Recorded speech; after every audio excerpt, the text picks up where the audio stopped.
Lawsuit filed by the NAACP. It was just filed at the beginning of this week, and it's getting a lot of attention. The group claims thousands of voters are being illegally removed from the polls in North Carolina, from voting rolls.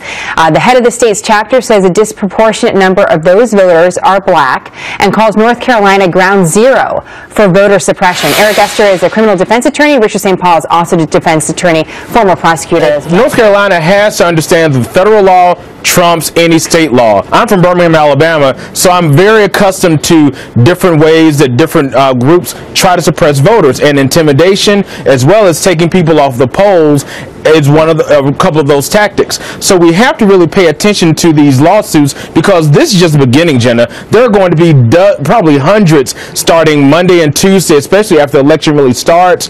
These people are going to file lawsuits. They're going to protest elections. Although we think that the election will be done next week, I think it'll just be the beginning of several big legal battles. And telling people they're going to have poll watchers and people are going to watch them go into the polls and possibly intimidate voters. Those are the type of suppression tactics that are being utilized and really trying to stifle the African American vote. So that's why I believe, and I'm sure of, next week there are going to be a flood of lawsuits because of voter suppression, and that's going to be one of the major issues. Richard, just ending with you, because it's my understanding that you're going to be doing some looking at some of the voting, and if you're not on a list and you show up to vote in the state of North Carolina and otherwise, can you still vote?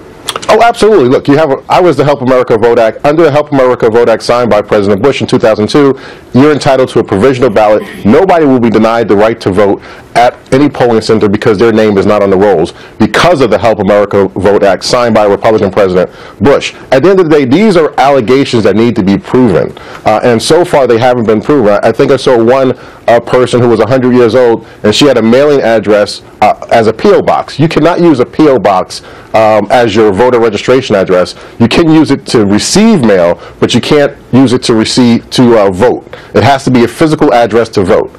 And so that allegation right there is a violation of law. Again, post office boxes cannot be used as a physical address for your voting. That's interesting. I didn't know that. Richard, Eric, we're going to have to leave it there, but I think to underscore, as we continue to look for evidence in this case, I think it's interesting to end on the point that everyone can show up and vote, and we should all do that. Show up and vote. I'll be out there in Philadelphia trying to protect the vote out. All right. We look forward to talking to you both again. Eric, Richard, great to have you. Thank you. Same here.